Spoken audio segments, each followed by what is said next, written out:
Hello friends, नमस्कार, जोहार। स्वागत है आप सभी लोगों का मेरे यूट्यूब चैनल पर। तो फ्रेंड्स, आइए आज की इस वीडियो में हम लोग स्वतंत्रता सेनानी खुदीराम बोस की जीवन गाथा के बारे में कुछ चर्चा करेंगे। तो चलिए बिना देरी के वीडियो को स्टार्ट करते हैं।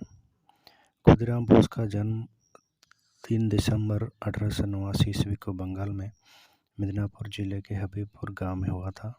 उनके पिता का नाम त्रैलोक्यनाथ बोस और माता का नाम लक्ष्मी प्रिया देवी था।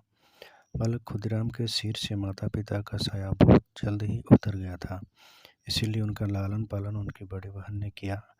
उनके मन में देशभक्ति की भावना इतनी प्रबल थी कि उन्होंने स्कूल के दिनों से ही राजनीतिक गतिविधियों में भाग लेना प्रारंभ कर दिया था। सन 1902 और 1903 के दौरान अरबिंदो घोष और भगिनी निवेदिता ने मेदिनीपुर में कई जनसभाएं की और क्रांतिकारी समूहों के साथ भी गोपनीय बैठकें आयोजित की। खुदीराम भी अपने शहर के उस युवा वर्ग में शामिल थे जो अंग्रेजी हुकूमत को उखाड़ फेंकने के लिए आंदोलन में शामिल होना चाहता था। खुदीराम प्राय अंग्रेजी साम्राज्यवादी के खिलाफ होने वाले जलसे जुलूसों में शामिल होते थे तथा नारे लगते थे। उनके मन में देश प्रेम इतना कूट कूट कर भरा था कि उन्होंने 9वीं कक्षा के बाद ही पढ़ाई छोड़ दी और देश की आज़ादी में मर मिटने के लिए जंग आज़ादी में कूद पड़े। क्रांतिकारी जीवन खुदीराम बोस जी का इस प्रकार था। 20वीं सदी के प्रारंभ में स्वाधीनता आंदोलन की प्रगति को देख अंग्रेजों ने बंगाल विभाजन की चाल चली, जिसका घोर विरोध हुआ।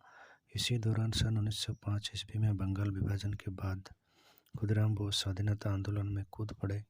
उन्होंने अपना क्रांतिकारी जीवन सत्येंद्र बोस के नेतृत्व में शुरू किया था। मात्र 16 साल की उम्र में उन्होंने पुलिस स्टेशन के पास बम रखा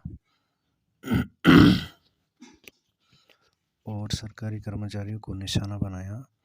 वह रिवोल्यूशनरी पार्टी में शामिल हो गए और वंदे मातरम के पर्चे वितरित करने में भी महत्वपूर्ण भूमिका निभाई। सन 1906 में पुलिस ने बोस को 2 बार पकड़ा। 28 फरवरी सन 1906 को सोनार बंगला नामक एक इश्तेहार बांटते हुए बोस पकड़े गए, पर पुलिस को चकमा देकर भागने में सफल रहे। इस मामले में उन पर राजद्रोह का आरोप लगाया गया और उन पर अभियोग चलाया, परंतु गवाही न मिलने से खुदीराम निर्दोष छूट गए। दूसरी बार पुलिस ने उन्हें 16 मई को गिरफ्तार किया, पर कम आयु होने के कारण उन्हें चेतावनी देकर छोड़ दिया गया। 6 दिसंबर 1907 को खुदीराम बोस ने नारायणगढ़ नामक रेलवे स्टेशन पर बंगाल के गवर्नर की विशेष ट्रेन पर हमला किया, परंतु गवर्नर साफ साफ बच निकला। वर्ष 1908 में उन्होंने वाटसन और बेमफाल्ट फुलर नामक 2 अंग्रेज अधिकारियों पर बम से हमला किया, लेकिन किस्मत ने उनका साथ दिया और वे भी बच निकले।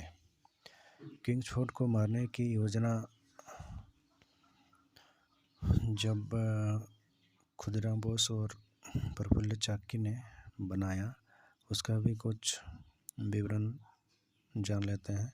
बंगाल विभाजन के विरोध में लाखों लोग सड़कों पर उतरे और उनमें से अनेकों भारतीयों को उस समय कलकत्ता के मजिस्ट्रेट किंग्सफोर्ड ने क्रूर दंड दिया। वह क्रांतिकारियों को खास तौर पर बहुत दंडित करता था। अंग्रेजी हुकूमत ने किंग्सफोर्ड के कर्जे से खुश होकर उसकी पदोन्नति कर दी और मुजफ्फरपुर जिले में सत्र न्यायाधीश बना दिया। क्रांतिकारियों ने किंग्सफोर्ड को मारने का निश्चय किया और इस कार्य के लिए चयन हुआ खुदीराम बोस और प्रफुल्ल कुमार चाकी का। मुजफ्फरपुर पहुंचने के बाद इन दोनों ने किंग्सफोर्ड के बंगले और कार्यालय की निगरानी की। 30 अप्रैल 1908 को चाकी और बोस बाहर निकले और किंग्सफोर्ड के बंगले के बाहर खड़े होकर उसका इंतजार करने लगे। खुदीराम ने अंधेरे में ही आगे वाली बग्गी पर बम फेंका, पर उसी में किंग्सफोर्ड नहीं बल्कि 2 यूरोपियन महिलाएं थीं जिनकी मौत हो गई। अफरा-तफरी के बीच दोनों वहां से नंगे पांव भागे। भाग कर थक गए खुदीराम वेनी रेलवे स्टेशन पहुंचे और वहां एक चाय वाले से पानी मांगा, पर वहां मौजूद पुलिस वालों को उन पर शक हो गया। बहुत मशक्कत के बाद दोनों ने खुदीराम को गिरफ्तार कर लिया। 1 मई को उन्हें स्टेशन से मुजफ्फरपुर लाया गया।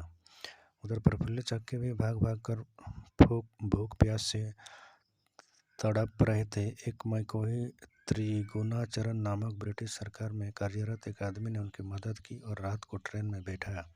पर रेल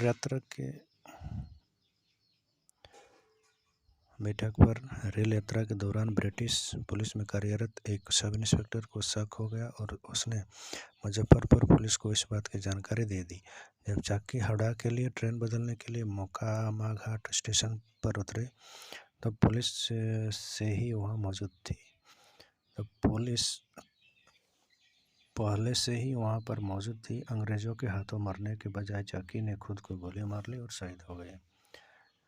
गिरफ्तार और फांसी। खुदीराम बोस जी की गिरफ्तारी और फांसी के बारे में कुछ हम लोग जान लेते हैं। खुदीराम बोस को गिरफ्तार का मुकदमा चलाया गया और फिर फांसी की सज़ा सुनाई गई। 11 अगस्त सन 1908 को उन्हें फांसी दे दी गई। उस समय उनकी उम्र मात्र 18 साल और कुछ महीने थे। खुदीराम बोस इतने निडर थे कि हाथ में भगवत गीता लेकर खुशी खुशी फांसी पर चढ़ गए। उनकी निडरता, वीरता और शहादत ने उनको इतना लोकप्रिय कर दिया था कि बंगाल के जुलाहे एक खास किस्म के धोती बुनने लगे और बंगाल के राष्ट्रवादी और क्रांतिकारियों के लिए वह और अनुकरणीय हो गए। उनकी फांसी के बाद विद्यार्थियों तथा अन्य लोगों ने शोक मनाया और कई दिनों तक स्कूल कॉलेज बंद रहे। इन दिनों नौजवानों में एक ऐसी धोती का प्रचलन हो चला था जिसकी किनारी पर खुदीराम लिखा होता था। तो फ्रेंड्स, ऐसे ही कुछ जीवन कहानी थी हमारे इंडिया के प्रथम स्वतंत्रता सेनानी के। तो फ्रेंड्स, आज के इस वीडियो में इतना ही। तब तक के लिए जय हिंद, धन्यवाद।